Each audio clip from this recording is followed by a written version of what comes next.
And away we go. Alright, so, what is in the news today? I've sent some videos in the chat. It's been a Ah, while since I've done that. you said what? It's been a while since I've done that. Oh, yeah, it definitely has. Like, you've managed to send me pictures. But, what is the video that you have sent me? I've sent many videos. Gotcha. Hold on, let me check. Yes, Don't worry, he'll be back. yeah, sorry. For some odd reason, it stopped the recording while I was trying to look at the videos. Huh. Guess things never change. Yeah, I guess that's true. But let me try one more time. Okay, I'm off it, so I can still hear you? okay, that's good. So pretty much, which video would you like? Alright, so breaking news, Alberta likely to join the United States as the 50th. I'll be honest, I was not expecting that. Alberta possibly joining Yes, the, I was not expecting that. I really was kind of expecting Canada eventually. If not now, then later on. But hey, wait, is it like, is it just allegedly or is it confirmed? it's not confirmed yet, but there have been at least a few residents in Alberta province saying they would like to join the United States based on the outcome of the recent Canadian general elections. Interesting. I'll be honest, that's definitely very interesting. But interesting. I once again didn't really expect that to happen, but hey, if they potentially join the United States, then cool. I wonder how would the people of Alberta feel about that? They'll love it. Why do you say that? Do they like the United States? Well, it's not so that they're pro-US, they're just anti-Liberal Party. Or actually, they're anti-anything but the Canadian Tories. Huh. Wow. Okay.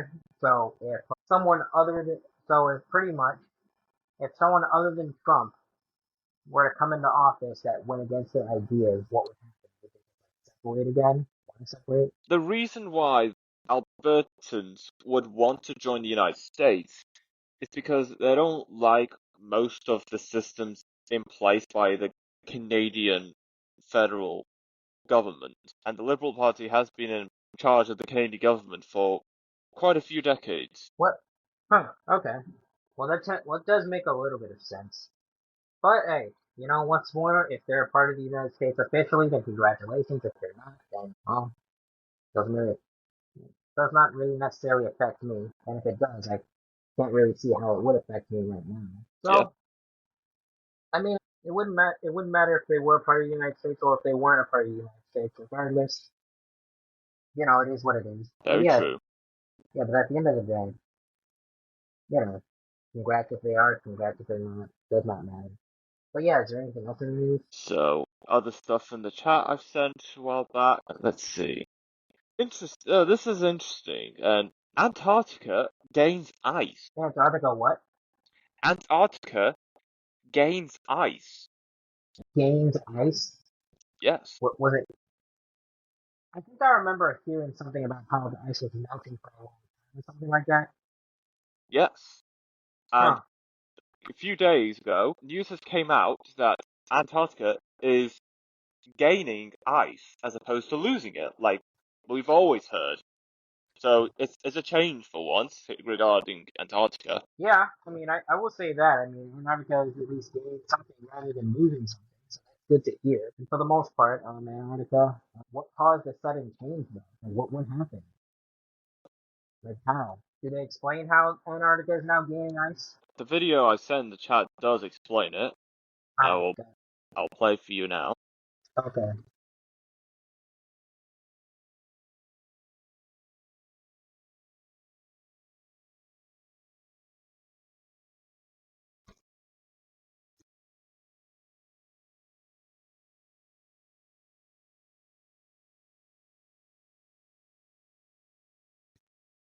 Increase in overall mass. And data NASA published in March confirms this finding as well. And that's pretty significant because, as you can see, it's been using approximately 150 gigatons per year.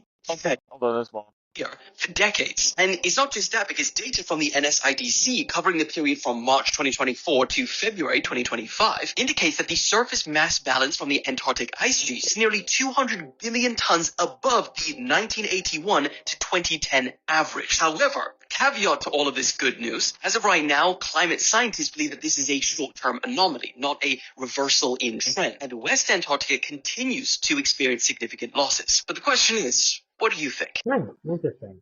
Well, I will say that. I mean, hey, at least Antarctica is getting a win this time around. At least they're getting something this time around, not losing something like that before.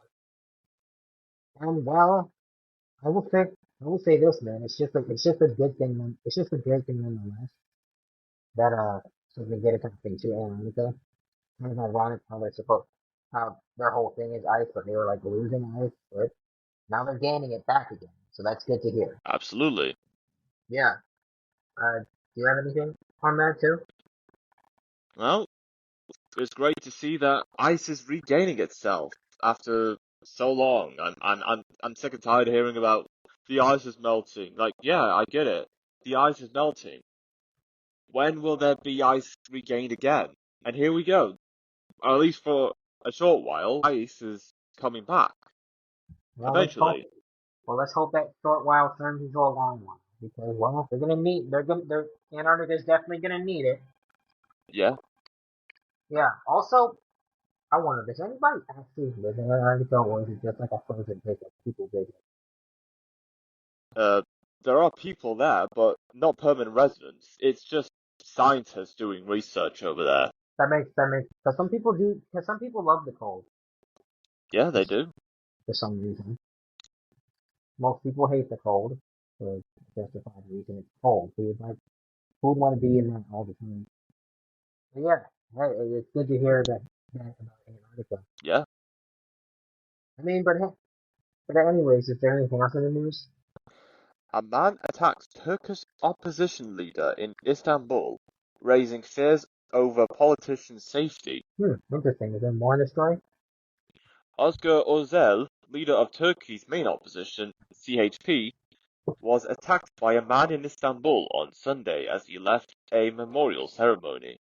The attack followed Özel attending a memorial for pro-Kurdish politician Siri Sharia Onda, who died the previous day, and reflects tensions around opposition figures. A white-haired man struck Ozil in the face outside the Ataturk Cultural Center, and the incident was captured on televised footage before the attacker was detained. Authorities reported that the attacker, a 66-year-old unemployed man with a prior criminal record, had fatally harmed his two children in 2004 and was granted parole in 2020. Meanwhile, Ozil was reportedly unharmed. The assault paralleled a 2019 attack on Ozil's predecessor, Kemal Kılıçdaroğlu, has renewed concerns about the safety of opposition politicians in Turkey. As for the 66-year-old white-haired old man, I wonder what his motive was for attacking that guy. He just got granted parole 5 years ago at the age of 61, and you're attacking someone at the age of 56. I wonder what was his motive. Did he just disagree with him? Disagree with the politician? Is that all?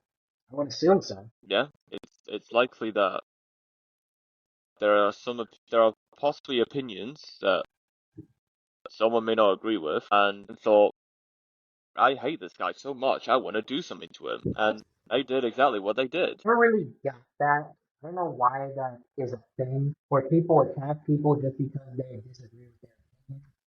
I mean, it's for me, it's kind of stupid. I'm not gonna lie, it's kind of stupid to me, but it might be justified for someone else. And at the end of the day, you can disagree with someone, but you gotta at least have the mental capacity to just kind of disagree with them in peace, and not just attack a person just because their opinion is different than yours. I don't know. It's just very low IQ, and there's just no reason for it. I mean, who cares if I disagree with you? It's just not worth it. Yeah, it's really not worth it. Hold on just a minute. But yeah, as for that guy, it's like pretty much, oh yeah, it just doesn't, there's just no point in attacking another man just because you disagree with him. It makes more sense to I'll be honest, it sounds whiny, but just make a video online or something about it. I don't know. Do what you got, do something else besides trying to attempt to kill a man just for a disagreement you may have with him. And also, it just makes the opposition in general look really bad. If you Yeah, if the opposition wants to prove that they are worth making a change for the better for Turkey, violence, like what we just heard about, that is not the answer. You, yeah, as much as you're going to disagree with him, and everyone is entitled to their own opinions, which is understandable. Again, there's no need to resort to such actions like that. There are other ways that'll be just as effective and also everlasting. yeah, exactly. Plus, I don't know, attacking the guy just kind of makes him look like he has a point. It just makes him look better if he survives it. It just makes the current Turkish government like I that just it only proves the point that whatever the current government has also makes the point that whoever's in charge now should remain in charge because they know what the plan they have going for Turkey and they know exactly what they're going to do for the Turkish people.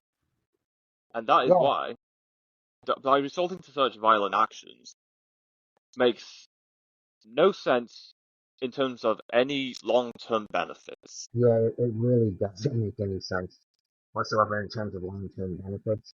Because yeah, it's like it just makes the opposition that you disagree with look better. If they survive the attack, of course, depending on how skilled the person is, it just makes the guy you hate look better by comparison. Because it's like it just proves that like we need this is something that we need in order to have a better society and have a better like working environment and just have better everything. Like these people really don't think ahead, do they? Sadly not. Yeah, it's I mean, I hope the old man is well. That's all I can say. I hope he's well. I hope he's doing well. I hope he's. That's about it, man. I'm pretty sure he went back to jail, didn't he? He had to. He had to have went back to jail. So it's like I just The story's still developing. We're not sure if it's confirmed if he's going to be sent to jail because of those actions. gotcha. But yeah, anyways, he just made like the point is he just pretty much made himself look worse by comparison. And he did not make himself look good. He just did not make himself look any better. He didn't make himself look as good as he wanted to be. He wanted himself to be. So yeah, but at the end of the day, it's like it ultimately is what it is. And And it was what it was. yeah, exactly. And yeah, it's like you can't do it like that. I don't know. I'll be honest. I don't think there's always going to be someone who thinks that they're doing the right thing by attacking innocent man, innocent in terms of probably didn't commit any crimes, and if he did, it probably got hidden. But innocent in that term, where it's like he has not done anything bad to harm anybody, to harm the people, to harm the whole society in general. Yeah, it's just not right. I mean, just try to debunk him intellectually instead of trying to get physical with the guy. Yeah, just try to debunk him intellectually first, and then maybe some people will be on your side then. Maybe you'll gain people who agree with you. Maybe you'll gain some followers. Yeah, Not social media wise, just like from an ideology standpoint. Maybe like from that standpoint you'll gain some followers because they'll resonate with you. Like the least you can do is just try to debunk them intellectually before like doing anything rash or harsh. But even if you can't debunk them intellectually, just don't try to do anything rash and harsh as far as trying to attack a man. Just learn more, read more, study more. Whatever you're trying to debunk them on, that's all you can do. indeed. But yeah, um, I do hope that everyone is okay. I do hope that man is okay. I even hope the guy who attacked the politician is okay as well. And maybe if he is in prison, he can probably really truly think about what he did. But we'll see. We'll see what happens. Yeah. Is there anything else in the news? Brazil police foil bomb plot targeting packed Lady Gaga concert in Rio. Targeting a Lady Gaga concert in Rio. Yes. Why? What's the point? Why? I mean, I'm not even a fan of Lady Gaga, but why? Why specifically a Lady Gaga concert? Well, Brazilian police arrest a man and a teenager on May 3rd, 2025, foiling a bomb plot targeting Lady Gaga's concert in Rio de Janeiro. God, Authorities uncovered the plot after identifying an online group spreading hate speech, radicalizing teenagers, and encouraging self-harm. The authorities conducted raids at 9 sites across multiple Brazilian states, such as Rio de Janeiro and Sao Paulo, confiscating electronic equipment and other items connected to the planned bombing. Around 2.1 million people attended the free concert on Copacabana Beach, which aimed to boost the local economy and drew 500,000 tourists. The, the arrest prevented a potentially large-scale attack involving improvised explosives, highlighting authorities' efforts against extremist online networks. I'll be honest. What did Lady Gaga do though? That's what I'm wondering. What did the people at the concert do? I'm not even a fan of Lady Gaga, but that's just harsh. Why would you bomb a bunch of people? I'm just trying to get what his beef, what their beef is with Lady Gaga. What did she do? Good question. And I'm not talking about what the symbolism she does in her videos and the things that she has said in interviews in the past. What did she say? Everyone can disagree with all that. It's understandable, but Oh, what did she say? What is the symbolism? What did she say? Because I'll be honest, I don't pay attention to Lady Gaga's career. I'll be honest, I don't pay attention to a lot of people's career. What did she say in the past? I don't like talking about this because I don't know why she would say it. So that's just me. Oh, People find it hilarious, but I don't. oh. Well, I mean, you're not criticizing her. So I mean, or you're coming from an unbiased perspective, pretty much. Yeah. So it's like, yeah. I would say you're coming from an unbiased perspective, but you're just simply, but you're also just confused on why you would say it. Yeah. Like, of course, there will be people that may not pay attention to Lady Gaga's career. They may not like her music, the things she has said in interviews, or whatever is in her videos, but planning to blow up thousands of people at an open air concert, there has to be a line drawn somewhere. And of course, like you said, why? That is saying something. That there is so much that has to look into. There's so many questions that even people that may not even like Lady Gaga would question. Yeah, Because how much does it take to hate on a particular artist or celebrity? To go as far as setting up bombs and plan to explode the entire location. yeah. I mean, that's true. I mean, I'll be honest. Whatever symbolism and like stuff you're saying, maybe that's probably why he tried to blow up the concert. Maybe that's why. But I will say this, man. If hatred for a celebrity doesn't go that deep, I mean, for instance, I used to Nor really, should it. I used to really hate Lil Uzi Vert. I don't know. I just didn't like the guy. I thought he was overrated. Now I don't hate him, but I also don't listen to him. It's like it's just kind of like. Plus, I'll be honest. I heard he's a streamer. I heard he streams now. Lil Uzi. I'm not sure what the guy. I'm not sure what the guy does anymore. But it's like I don't know. I used to. The point is, there are people who I used to hate, but I didn't hate him so much that I want to kill their entire fan base.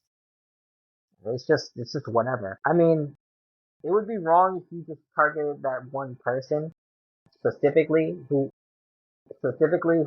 is a celebrity in question. I would say at the same time, but it's even worse if you target an entire, like, an innocent audience who, some of them just go as, like, fans. Some of them legitimately worship that celebrity, but that's neither here nor there. Yeah, like, if the fans didn't do anything, then you should not target the fans. I would say, like, as far as we know, Lady Gaga did not do anything wrong, according to the law. According to the law that we're under, of course.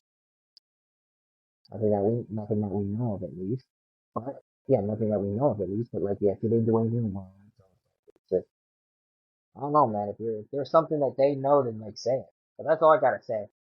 Could have went with it, like, any other way than trying to blow up a whole of people, like, just a lot of people. Could have went with it in a different way. Could have tried talking intellectually, saying, if you hated Lady Gaga, you could have easily just went online and maybe gained a following and tell people what you know about Lady Gaga.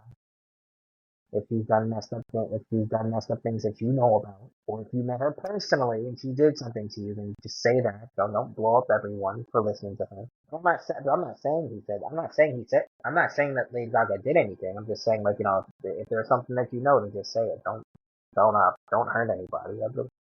Otherwise, pretty much the person is innocent. You get what I'm trying to say, right? Mm-hmm. Cool. Okay, cool. Cause I'll be honest. I'm trying to put it into words without. I'm trying to put it into words without, like, without accusing anybody of doing anything.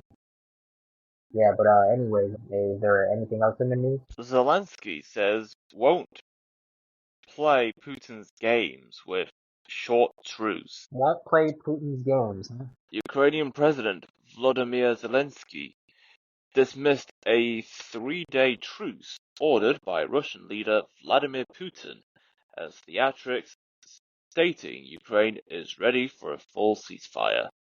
Zelensky emphasized that Ukraine will not be playing games to create a pleasant atmosphere to allow for Putin's exit from isolation on 9th of May. Zelensky noted the deal was beneficial to both sides and protected Ukraine's interests despite a lack of concrete security guarantees for Kiev.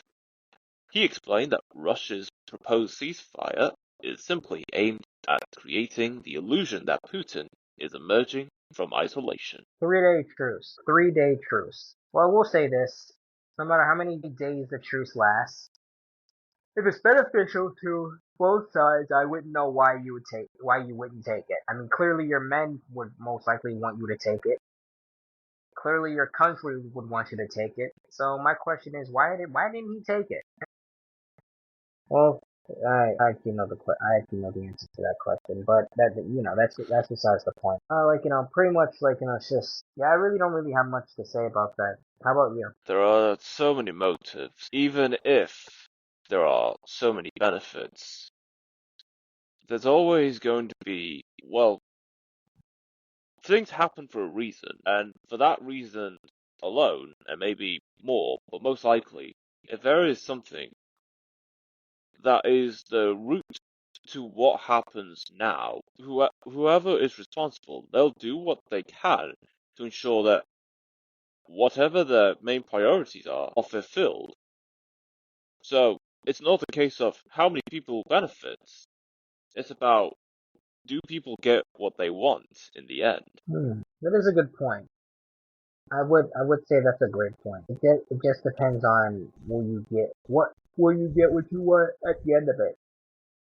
It really does just depend on it. Whether will you truly get what you want? And maybe Ukraine saw that. Maybe Ukraine didn't see that they would be getting much from it, which is why they did not accept the 3-day truce. So the war is still going to continue on between the two, and more people are going to die, and we're just going to see what happens next. Because, well, if none of them surrender, then not much you can really do in regards to that. There's not much you can really do. Both sides just have to come to an agreement and just agree to disagree and probably make deals that both of them will be satisfied with. So yeah, that's pretty much how I see it. Yeah, So true. But yeah, what else in the news? Cuts have eliminated more than a dozen US governments' health tracking programs. Interesting. What else is in the news in regards to this? On May 2nd, 2025, in Arlington, Virginia, President Trump unveiled his proposed discretionary budget for fiscal year 2026, which includes plans to reduce federal non-defense expenditures by more than 163 billion US dollars. This high-level budget blueprint seeks drastic cuts, including nearly $18 billion from NIH and about $1.1 billion from HSA, amid ongoing organizations within HHS. A leading mental health advocacy organization voiced strong alarm over proposed budget cuts, cautioning that such reductions could severely impact several research and support services for individuals living with mental health conditions. Hannah Wesolowski, who leads advocacy at NAMI, warned that reductions of this scale would harm vital research and services designed to support individuals with mental health conditions in their recovery and long-term stability. And she called on Congress to maintain funding for these essential efforts. I don't really have that much of an opinion about this. So that's about it. Do you have anything? Well, I'm not going to argue about what's going on in the United States at the moment, although there is a concern that whilst it is good to cut down on government spending, so whatever money the government has is spent on efficiently, at one point does cutting down spending become more of a concern than the benefit people believe it would be made out to be? That is a good point. That is definitely a good point. And it's definitely worth looking into. Well, also, and I guess to a degree, doing research on to determine what your answer would be. But I can't really argue with that. That's a good point. I mean, like, how long, how long truly, like, would it take? Like, Not enough. yeah, not enough. Exactly. Like, how long should someone wait? That's the real question. How long? It's like you said, not enough time. Definitely not enough time. So that's what you really have to take into account when it comes to things like this. But yeah, is there anything else in the news? Sudan's RSF rebels strike Port Sudan. Oh wow, that's unfortunate. Is there more in the news? Sudan's Rapid Support Forces conducted a drone strike on Sunday targeting a military airbase, along with additional sites near the Port Sudan airport, located in the eastern port city. The attack marks the first RSF strike to reach Port Sudan amid a two-year conflict between the RSF and the army that began in April 2023 over a power struggle ahead of civilian rule transition. The RSF had previously focused drone strikes on power stations in central and northern areas controlled by the army, but this new strike indicates an expansion in attack scope and frequency. Army spokesman Nabil Abdullah stated that no injuries occurred and the damage was minor after 5 drones struck Osman Digna Air Base, a warehouse for goods, and several civilian locations. Well, I will say this. I hope I hope that no one was killed or affected by the drone strike that occurred. First off. Second off, I will say this. Uh, Second off, I will say this. Um, all this fighting is just unnecessary and it's just too much. Not for me, but it's too much for other people who either don't want to hear about it or people who are actually dealing with it. I will say, like, And I will say once more that I hope no one was affected in a negative way by what has occurred, and I just hope that everyone is okay for the most part. Yeah, I don't necessarily know how to feel about this, but I will just say everyone, I hope is okay.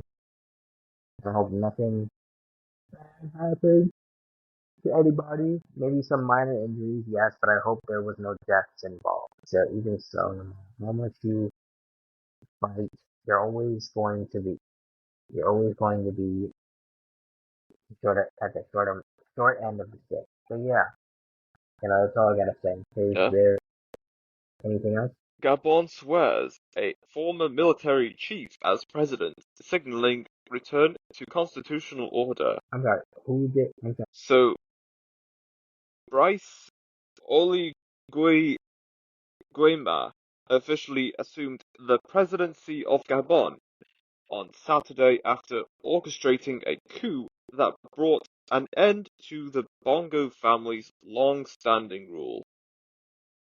Nguema overthrew his cousin Ali Bongo in August 2023 and secured nearly 95% of the vote in the April 12th presidential election.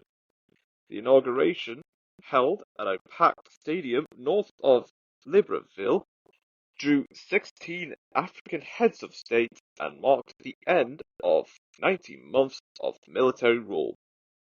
Nguema declared, "Today we celebrate democratic renewal," promising to reduce youth unemployment, reform education, diversify the economy, and crack down on corruption.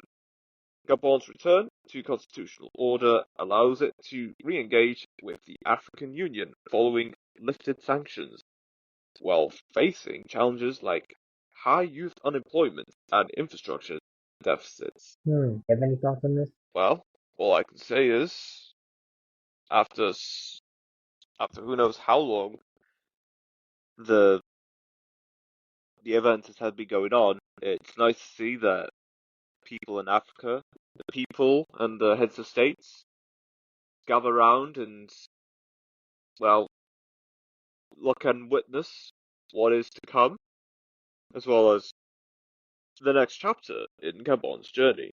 Now, although it may look like there is a happily ever after, that is only the beginning.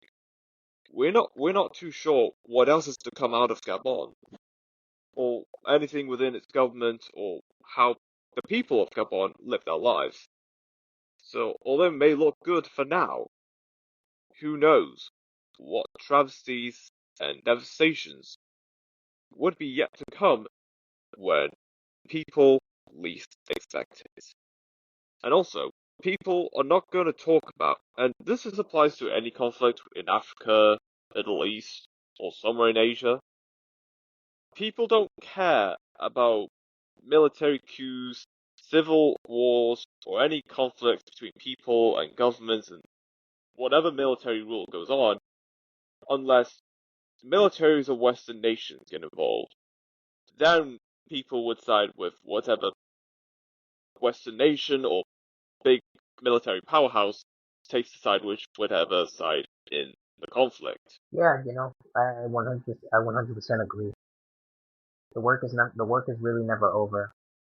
We have to see what happens. We have to see what happens next in order to truly act accordingly. So like what we see as right and what we see fit. The work is never over. Things could be better now, but it could get worse later. But things could be worse now could get better later. You never really know how the world works and anyone's where it operates. So you always gotta remain diligent at all times and just see what happens. Yeah, at least at least there is good coming out of these kind of conflicts, and at least people can live in peace and live lives they want to live their lives. Otherwise, there's always something going on. There's always going to be something going on in this world, and we have to prepare ourselves when they least expect us to know about it, or when they come at us when we least expect it. Yeah, that is true. That is definitely true. Yeah, I 100% agree. Um, Yeah, is there anything else in the news? Thousands of Islamists rallied in Bangladesh against proposed changes to women's rights. I'm sorry, say that one more time.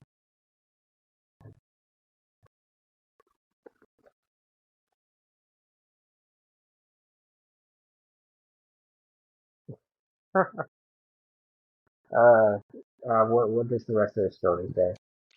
Thousands of supporters of the Islamist group Hifazat-e-Islam rallied near Dhaka University on Saturday to oppose proposed women's rights reforms in Bangladesh. The rally followed the overthrow of Sheikh Hasina's government in August 20, which Islamist groups gained strength and opposed reforms they considered un-Islamic.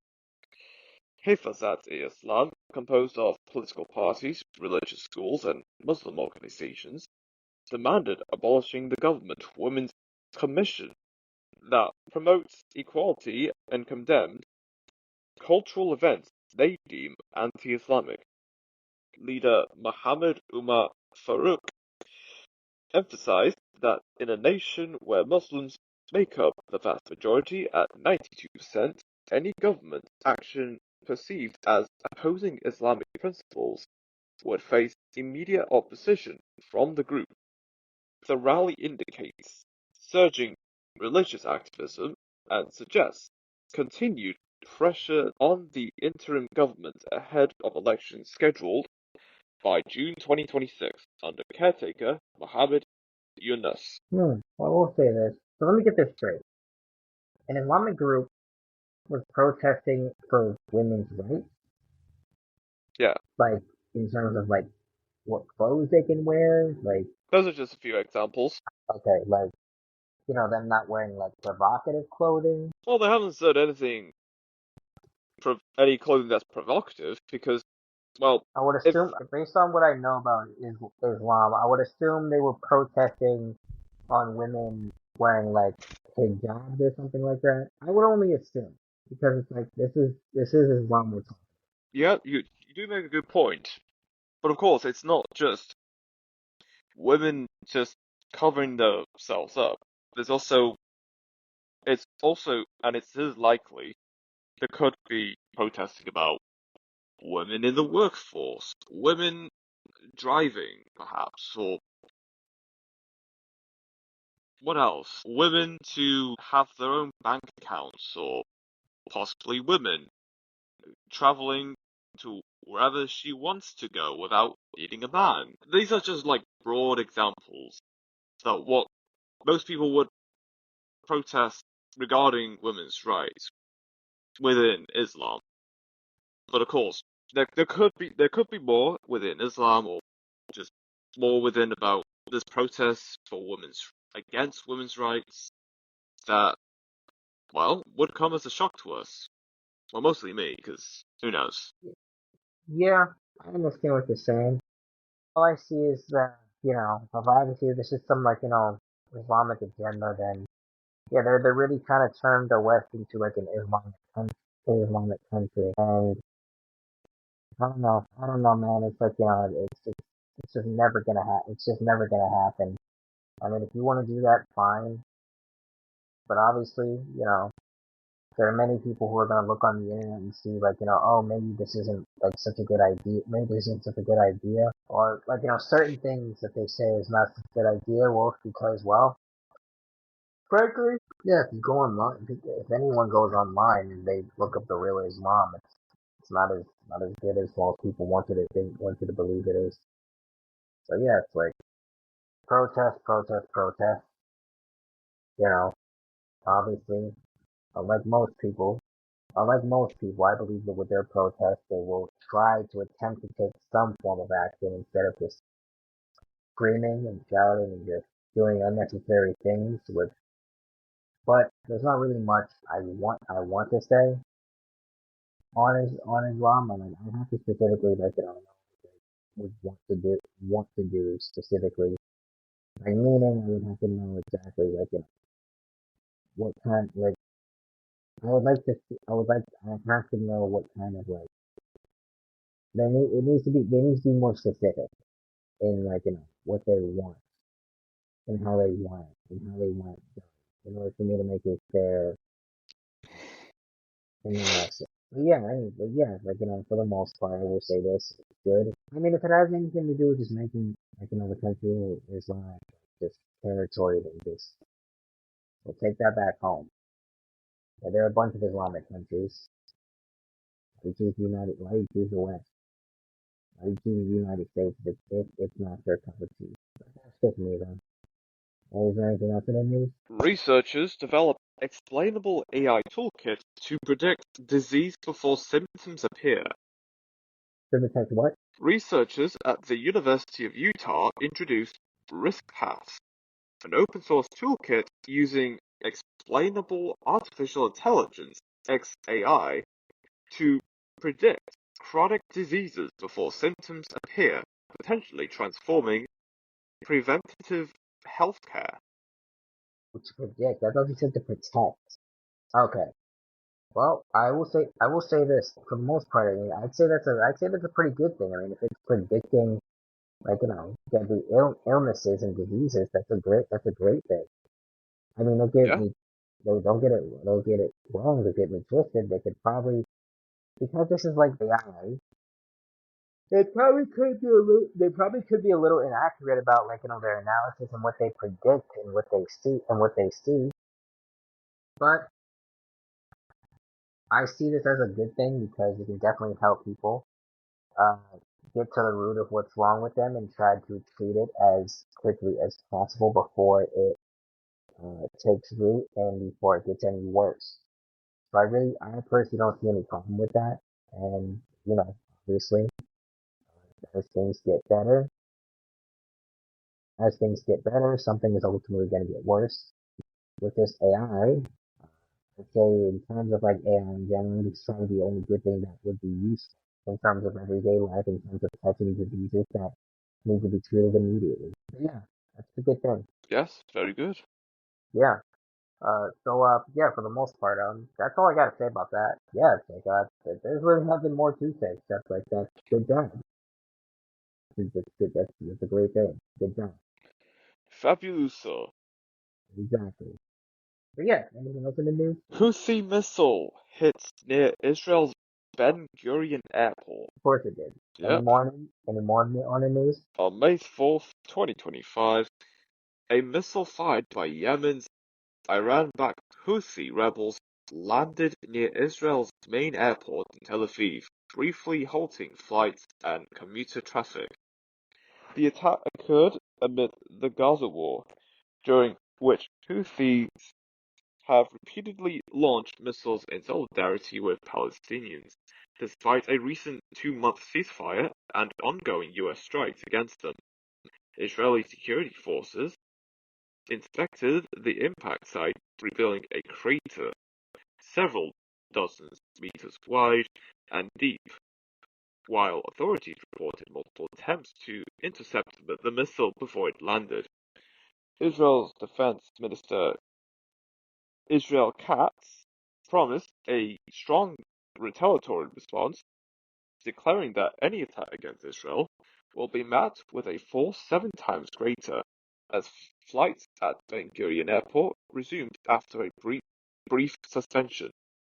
The incident demonstrates the Houthis' sustained capability to launch attacks from afar, and could prompt concerns about Israel's missile interception effectiveness as plans to escalate military actions in Gaza move forward, How long must this keep going? until eventually there is nothing to gain out of it, What would that be? 30 years? maybe more. It's just sad. That's all I can say about that. It's just sad. I mean, you're gonna go back and forth. One side's gonna hit, yeah, the other side's gonna hit. It's like, I kinda don't care anymore. I care about the people. I just don't care about this entire war going. It just needs to end. That's all I gotta say about that. It just has to end. There's not more to say. It just has to end. Yeah. Yeah.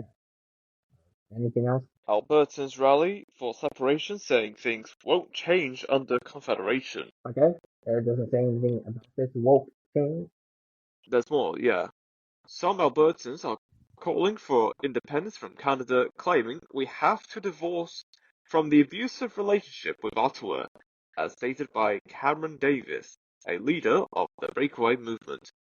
An April poll by Angus Reid Institute found around 30% of Albertans would vote to leave Canada. Frustration over a decade of Liberal policies has led some to believe there is no fix under Confederation. One individual expressed feeling crushed about the lack of representation in Canada under the current government. That sounds about right. That definitely does sound about right. And Yeah, yeah, that definitely does sound about right. Nothing's really actually getting fixed, or at least immediately. That just sounds about right. It's pretty accurate for the most part. Yeah. Do you have anything? mm, not nothing else besides the fact I understand why people in Alberta want to break away from Canada to join the United States, and the movement and the dedication amongst Albertan residents to make that a reality. And although I did say to Risk that the province of Alberta in Canada is likely to move away from Canada to the United States, the amount of time it will take is going to be a lot longer than we will expect. All it takes is just enough consistency and determination to make it happen. And if at any point the consistency in determination has dipped or have lost anything along the way, then, well, it just makes it less and less likely. If they really want this, they have to keep going, even if it means at least half of their lifetimes. But yeah, I definitely 100% agree with 100% agree with that. It's justified why they would want to break away. Unless there's just some things that they cannot get behind, and there's just certain things that they can't get behind, and there's some things that they can get behind. So it only makes sense on why they would want to break away. Anyone that would want, even just them, anybody in general, it would make sense why you'd want to break away from something, especially if you don't necessarily agree with certain ideals. Yeah. But yeah, anything else? Warren Buffett announces plans to retire at year's end. Oh wow, anything more on that retirement? Warren Buffett, the CEO of investment company Berkshire Hathaway, shocked many when he announced during the company's annual meeting Saturday that he intends to retire at the end of the year. Buffett touted Greg Abel as his successor, signifying the culmination of a transition that's been in place since at least 2021. Earlier in his address Saturday, Buffett also shared his most blunt opinion to date of the Trump administration's sweeping tariffs, saying, We'll say this, or I will say this, eventually there are gonna be people who want to work forever. There's gonna be people who want to step down, and you probably work there for the better half of his life. Therefore, of course, he's gonna want to step down. And yeah, I applaud him for that. I mean, it's not a shock. Some people would get shocked because, well, you don't expect someone to step down or retire. But it depends on if they felt like they had made all the money that they could have made, or it depends on if they're in like a scandal of some sort, whether they're forced to retire or whether if they want to retire off their own accord. So all I can say is good for him. I hope he has a great retirement. I hope he has a great retirement when he does retire. And yeah, and yeah, it's just just everything about it. very true. Yeah. So I mean, can't knock the guy for wanting to retire. He probably worked his entire life, worked his butt off, and now his successor is going to take over by the end of the year. It has to be both. That has to be both exciting and nerve-wracking for the guy who's going to take over. So yeah, I will say that. I will say that the guy works hard, so he deserves it. And yeah, we're just going to see what happens next. See where the company goes from here, and hopefully Yeah, it does go. Hopefully it doesn't go down under. That's all you can hope for. exactly. But yeah, anything else in the news? External payments now allowed by Apple Store following court injunction. Doesn't tell us what the purported injunction is. Apple updated its Apple Store guidelines on May 2025 to allow US developers to link to external payment methods without commissions. This change followed a California court ruling that Apple violated a 2021 injunction from the Epic Games antitrust case. The revised rules removed Apple's prohibition against buttons or links directing users to external purchasing options, affecting US Apple App Stores only. The ruling permits developers to retain 100% of revenue from external payments and ends Apple's 27% commission on such transactions in the United States. Apple will comply with the order while appealing, but the ruling pressures Apple to reduce costs for developers, potentially lowering app subscription prices in the United States. Wow, that has to be a very big deal for Apple, huh? Yes. And for a lot of people, that makes apps for the App Store as well, because whatever revenues generated from in-app purchases, Apple, or maybe an Android potentially, could take 30% of that. And with this ruling, it's likely that either that percentage of Apple taking revenue from the developers from in-app purchases might have to be lowered, or it becomes non-existent. So it's a very big deal. Better than hit. Sounds like a big deal. And a huge hit really. But yeah, once again, I'm not concerned. I'm not concerned about Apple because they have a lot of money. They'll definitely be able to, you know, get through this. Yeah, but I'm just not concerned about them. They'll get through this. They'll shake it off. Get the dust off your feet.